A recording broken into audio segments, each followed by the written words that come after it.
रहना बीते जाए।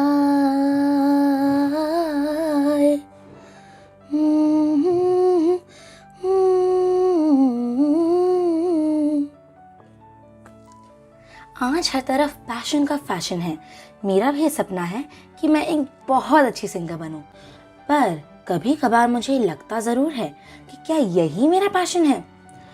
पता नहीं।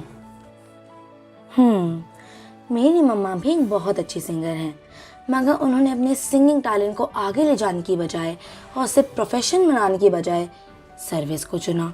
कितना सारा कंफ्यूजन है और कितने सारे डाउट्स पैशन को लेकर। काश कोई क्लियर कर पाता। ये हम सब की कहानी है। जिंदगी भर चाहते कुछ और हैं, मगर करते कुछ और हैं। अगर आप भी अपने पैशन को लेकर सीरियस पर थोड़ा सा कंफ्यूज्ड हैं, तो फिर ये वीडियो आपके लिए है। वीडियो को अंत तक जरूर देखिएगा। इसमें 5 अलग अलग स्टेप्स में पैशन से रिलेटेड हर सवाल का जवाब आपको यहाँ मिलेगा। और अगर आप इसे अपना करियर बनाना चाहते हैं तो उसके लिए सारे ज़रूरी टिप्स भी आपको यहाँ मिलेंगे। नमस्कार दोस्तों, मैं हूँ दिव्या और स्वागत करती हूँ आपका अपने इस चैनल दिव जोश पर।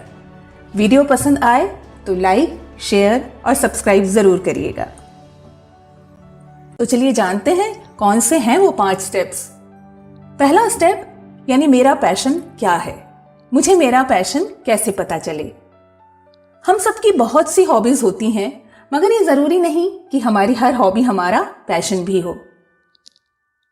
हमारी वो हॉबी जिस पर हम बिना थके रुके या बोर हुए, बिना रिजल्ट और बेनिफिट की चिंता किए लगातार प्यार और ईज के साथ काम कर सकें और अपनी उस हॉबी से रिलेटेड किसी भी टॉपिक पर हम लगातार डिस्कस कर सकें, बस वही हमारा पैशन है।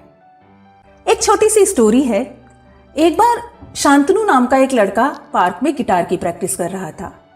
तभी उसको वहां पर अपने ग्रेट म्यूजिक टीचर दिखाई दिए।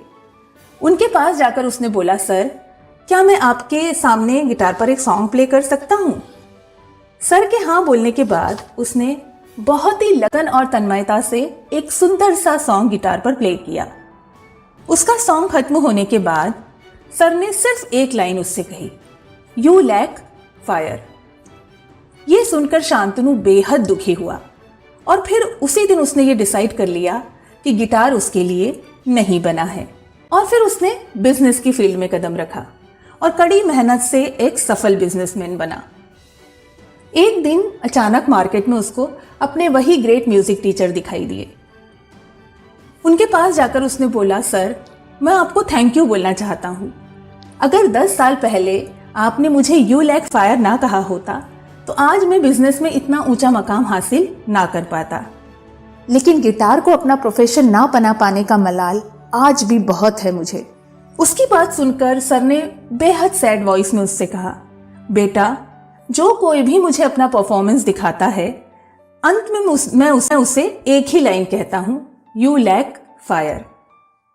अगर वाकई में गिटार तुम्हारा पैशन होता तो या तो तुमने मेरी इस लाइन पर ध्यान ही ना दिया होता या दिया भी होता तो तुम्हें फर्क ही ना पड़ा होता। दोस्तों, हॉबी में फायर का होना बेहद जरूरी है, तभी वो आपका पैशन कहलाएगा। तो चलिए बढ़ते हैं स्टेप 2 की ओर, पढ़ाई या फिर पैशन। स्टूडेंट लाइफ का एक बहुत बड़ा कंफ्यूजन होता है कि पढ़ाई को करियर बनाएं या फिर पैशन को।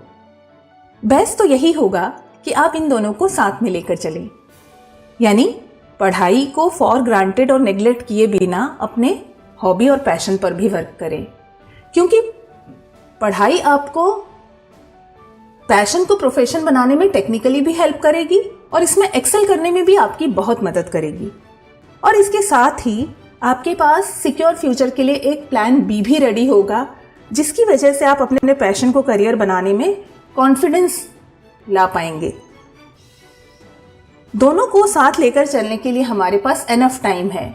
बस गौर ये करना है कि हम उस टाइम को कहाँ जाया कर रहे हैं। मोबाइल, इंटरनेट और दोस्तों की गपशप से थोड़ा सा समय चुराइए और उसे अपने पैशन को निखारने में लगाइए। हम पहुंच चुके हैं स्टेप 3 पर, जो ये रोशनी डालेगा कि पैशन से रिलेटेड अपने गोल को हम कैसे सेट करें। एक बार अपना पैशन क्लियर होने के बाद अब ये ज़रूरी है कि इसमें हम अपना सेल्फ इवैल्यूएशन करें। इसके लिए हम अपने फैमिली, फ्रेंड्स और टीचर्स की भी मदद ले सकते हैं, ये जानने में कि क्या वाकई इस पर्टिकुलर फील्ड को करियर बनाने लायक टैलेंट हम में है भी या नहीं।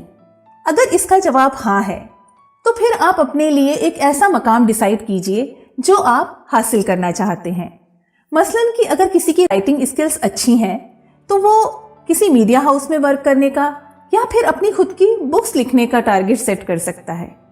हाँ, मगर ये ध्यान रखिएगा आपका गोल बड़ा और अचीवेबल होना चाहिए। इस फील्ड में जो भी सक्सेसफुल लोग हैं उनकी ऑटोबायोग्राफीज, उनके चैलेंजेस, उनके हार्ड वर्क को जानिए। ये आपको अपने गोल को मजबूत करने में और ज़्यादा मदद करेगा। अपने फ्रेंड सर्कल में ऐसे लोगों को शामिल कीजिए जिनका इंटरेस्ट सिमिलर फील्ड में हो। अब बारी आती है नॉलेज और स्किल्स की। जिस फील्ड को आपने अपना एम डिसाइड किया है उसमें जो भी नॉलेज और स्किल की रिक्वायरमेंट है उनको डिटेल आउट करिए और बिना वक्त गवाए इस पर्टिकुलर फील्ड से रिलेटेड ट्रेनिंग सेंटर को ज्वाइन करिए। बढ़ते हैं अगले स्टेप 4 पर, जो हमसे कहता है practice, practice and practice is the only मूल मंत्र। डेली कम से कम 1 घंटा अपने पैशन से रिलेटेड स्किल्स को दीजिए, चाहे जो हो जाए। छोटी बड़ी जो अपॉर्चुनिटी आपको इस फील्ड में मिलती है उसे सेफ्टी के एस्पेक्ट से असेस करके जरूर ग्रैब करिए, क्योंकि आप छोड़ेंगे तो बाहर भीड़ लगी पड़ी है ग्रैब करने वालों की। दोस्तों, हम पहुंच चुके हैं अपने वीडियो के अंतिम पड़ाव यानी स्टेप 5 पर, जो हमसे कहता है कि किसी भी हाल में भीड़ मत बनो।